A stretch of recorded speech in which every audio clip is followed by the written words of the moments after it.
Hi there. Today I'm going to finish reading Spaghetti in a Hot Dog Bun. Yesterday, Mrs. Wolf talked to us about our different voices when we're reading, and she talked about our reading voice. And our reading voice, remember, that's the voice that the author wants us to sound like when we're reading their book. It is a voice that we have a lot of expression. We would read differently with each character. We read fluently. Yesterday, Mrs. Wolf did a really good job with her reading voice. She also talked to us about our distracting voice. Remember, the distracting voice is the voice we want to try to ignore. That's the voice telling us to stop reading, to pay attention to something else. We want to ignore our distracting voice. Today, we're going to talk about the thinking voice. The thinking voice is the conversation inside your head while you are reading. What thoughts you have maybe about the character, connections you make as you are reading, maybe a wow moment, maybe a question you have when you're reading, or maybe a prediction you make. So today we're going to pick up where Mrs. Wolf left, and I'll show you this picture, and hopefully it reminds us of Lucy. She's on the bus and she's crying, and we can see this picture. I'm going to start here. On the way home, Lucy thought about what had happened. Maybe Ralph is mean to me because he thinks being different is bad. I wish he would stop teasing me. That right there is Lucy's thinking voice. That's exactly what she is thinking. Slowly, Lucy stepped off the bus. Well, how was your day? Papa Gino asked. Fine, she mumbled.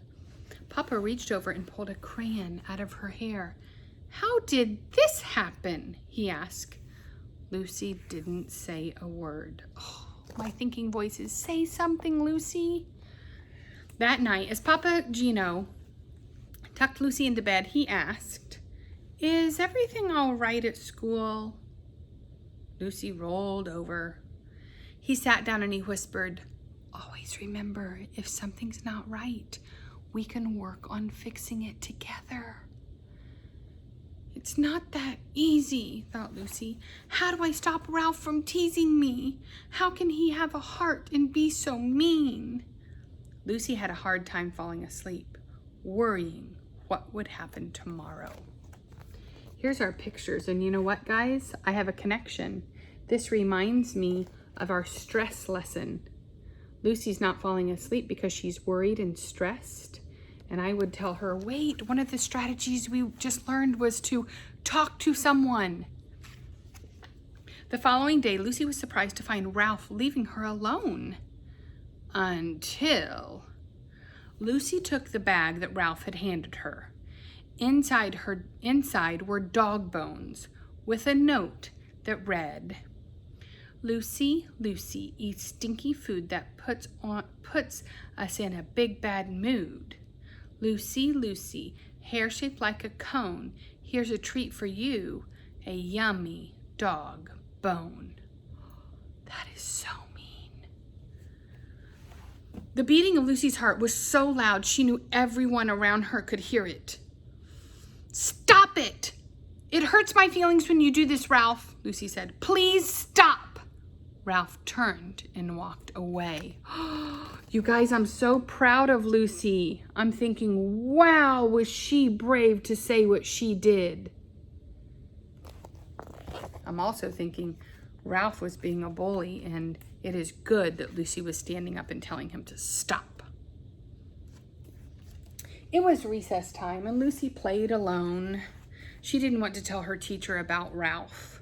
She was afraid of being a tattletale. Lucy wished Papa Gino was there to help.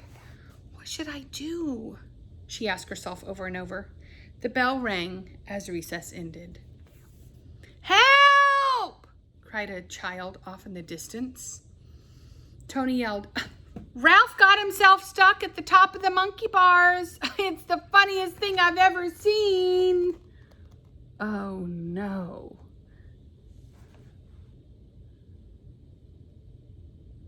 Well, I'm thinking a lot of things. Number one, I don't think it's very nice.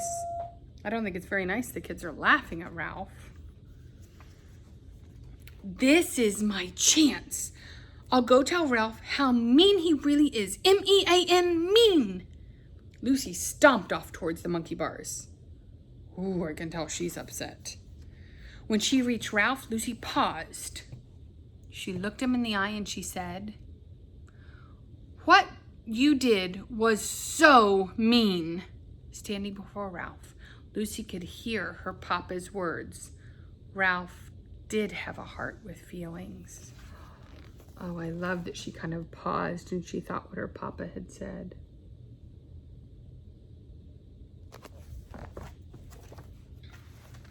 In that moment, Lucy decided what she would do. She saw tears in Ralph's eyes. He hesitated to move and he whispered, "I'm scared." Lucy reached out and said, "Here, take my hand." And she helped him down. The two walked back to the classroom without saying a word. Wow. Boy, look how much Ralph has changed. As the bus pulled up to Lucy's stop, Ralph reached over and handed her a picture. Lucy was amazed by what she saw. "Thanks," she muttered softly. After she got off the bus, Lucy smiled and said, "Papa, there's this boy, Ralph, who was really mean to me. Today he was in trouble, and I helped him." I'm so glad that Lucy finally said something.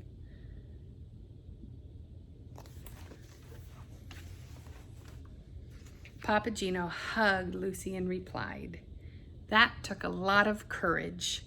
It wasn't the easiest thing to do. You chose to treat others the way you want to be treated. I'm so proud of you, Lucy."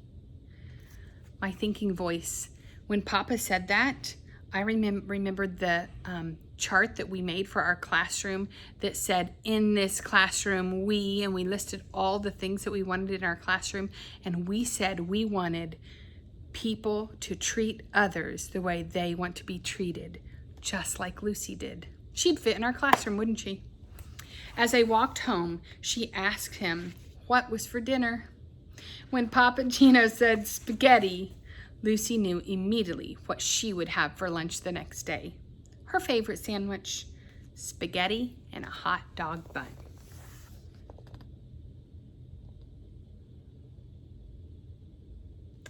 And that's the end.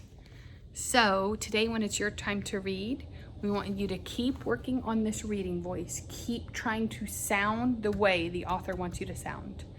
Now we're adding our thinking voice. This is where you're just wondering and thinking thoughts about your character. You're making connections like I did.